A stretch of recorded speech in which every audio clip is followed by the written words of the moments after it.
बातमी येते थेट मातोश्रीमधून. युवासेना प्रमुख आमदार आदित्य ठाकरे यांनाही शिवसेनेत सर्वात मोठी जबाबदारी.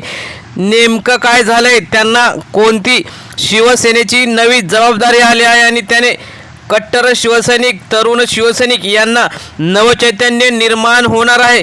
कोणतं पद आहे, कोणती मोठी उलथापालथ राज्याच्या राजकारणात घडून येत आहे ते आपण बघणार आहोत. चॅनलवर जर तुम्ही नवीन असाल तर चॅनल सबस्क्राईब करून बेल आयकॉन प्रेस करा आणि व्हिडिओ शेवटपर्यंत बघा. व्हिडिओ नक्की लाईक करा. कट्टर शिवसैनिक असाल तर सबस्क्राईब करून व्हिडिओ लाईक करा. आपण बघूया की नेमकं आदित्य ठाकरेंना शिवसेना या पक्षात कोणती मोठी जबाबदारी भेटणार आहे. राज्याच्या राजकारणात पुन्हा एकदा ठाकरे कुटुंब हे नेहमीच चर्चेत असतं. आता उद्धव ठाकरे, आदित्य ठाकरे, त्या अगोदर शिवसेना प्रमुख बाळासाहेब ठाकरे यांनी त्यांचा काळ गाजवला. बाळासाहेबांनंतर शिवसेनेतील बदलतं नेतृत्व म्हणून आदित्य ठाकरे यांच्या अगोदर उद्धव ठाकरे यांच्याकडे नेतृत्व होतं. शिवसेना पक्षाची स्थापना बाळासाहेब ठाकरे यांनी केली. त्यांच्या करिश्माई नेतृत्वाखाली पक्षाने महाराष्ट्राच्या आणि देशाच्या राजकारणात मोठं स्थान मिळवलं. त्यानंतर उद्धव ठाकरे यांनी कार्याध्यक्ष म्हणून पक्षाची धुरा सांभाळली आणि मुख्यमंत्री पदापर्यंतचा प्रवास केला. एक चांगला संवेदनशील नेता आणि संयम असलेला नेता म्हणून उद्धव ठाकरे यांची राज्याच्या आणि देशाच्या राजकारणात ओळख आहे. कोणावरही कधीही न रागवणारा, चिडणारा नेता आणि शिवसैनिक तो उद्धव ठाकरे असं प्रेम असणारा नेतृत्व म्हणून उद्धव ठाकरे यांच्याकडे बघितलं जातं. त्यामुळेच आता त्यानंतर परंतु गेल्या काही वर्षात झालेल्या राजकीय घडामोडींमुळे शिवसेना दोन गटात विभागली गेली. एक एकनाथ शिंदे यांच्या नेतृत्वाखाली आणि दुसरी उद्धव ठाकरे यांच्या नेतृत्वाखाली. याच पार्श्वभूमीवर पक्षाची पुनर्बांधणी आणि संघटना मजबूत करण्यासाठी आदित्य ठाकरे यांना एक शिवसेना पक्षात मोठी जबाबदारी देण्यात येणार आहे आणि ती जबाबदारी म्हणजे शिवसेनेचं कार्याध्यक्षपद देण्याचा निर्णय अत्यंत महत्त्वाचा मानला जातो. आदित्य ठाकरे शिवसेनेतील नव्या पिढीचे प्रमुख चेहरा म्हणून ओळखले जातात. त्यांनी युवा सेनेच्या माध्यमातून अनेक तरुणांना पक्षाशी जोडले. 2019 मध्ये त्यांनी पहिल्यांदा निवडणूक लढवून विजय मिळवला, मंत्रिपदही भूषवलं आणि राज्यात चांगली कामगिरी केली.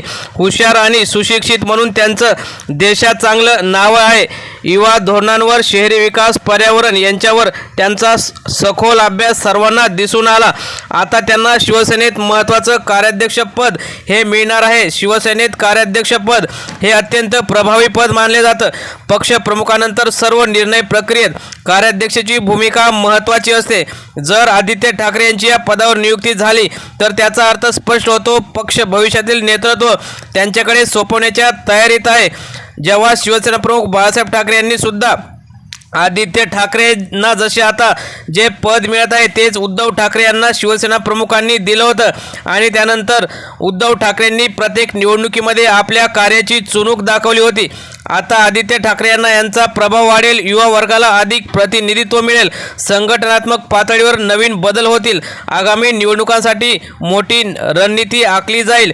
शिंदे गटावर सुद्धा याचा परिणाम होईल. आदित्य ठाकरे कार्याध्यक्ष झाल्यास एकनाथ शिंदेंच्या गटावर त्याचा थेट परिणाम होऊ शकतो, कारण शिवसेनेतील मूळ कार्यकर्ते आणि युवा वर्ग पुन्हा एकत्र येण्याची शक्यता आहे. विशेषतः अनेक नेते जे सध्या संभ्रमात आहेत ते आदित्य ठाकरे यांच्या नेतृत्वाखाली ठाकरे गटात पुन्हा येऊ शकतात. त्यामुळे शिंदे गटाची ताकद कमी होईल. आदित्य ठाकरेंच्या कार्याध्यक्ष पदामुळे महाराष्ट्रात युवा नेतृत्वाला चालना मिळेल. आजच्या काळात तरुण मतदारांची संख्या मोठी आहे आणि त्यांना आकर्षित करण्यासाठी आधुनिक विचारसरणी आणि नवे धोरण आवश्यक आहे. आदित्य ठाकरे यांची स्टाईल, तसेच त्यांचा अभ्यास, भाषणशैली आणि सोशल मीडियाचा वापर यामुळे शिवसेनेला नवसंजीवनी मिळू शकते. आणि जे अंतर्गत राजकारण आणि आव्हाने आहेत आदित्य ठाकरे ते सहजासहजी पेलू शकतात. पक्षातील काही वरिष्ठ नेत्यांना हा बदल स्वीकारणे कठीण जाऊ शकते, परंतु आदित्य ठाकरेंना कार्याध्यक्ष केल्यावर सगळ्यांनाच, तरुण आणि ज्येष्ठांना एकत्र करण्याची किमया आदित्य ठाकरे यांच्यामध्ये आहे. एकूणच आदित्य ठाकरे यांना शिवसेनेचे कार्याध्यक्ष बनवण्याची चर्चाही अनेक दिवसापासून सुरू होती आणि ती या लवकरच जून महिन्याच्या 19 तारखेला शिवसेना वर्धापन दिनी पूर्ण होईल, यात काही शंका नाही. उद्धव ठाकरे यांच्याकडून नेतृत्वाची धुरा हळूहळू आदित्य ठाकरे यांच्याकडे ही देण्याची प्रक्रिया असल्याचं स्पष्ट दिसत आहे.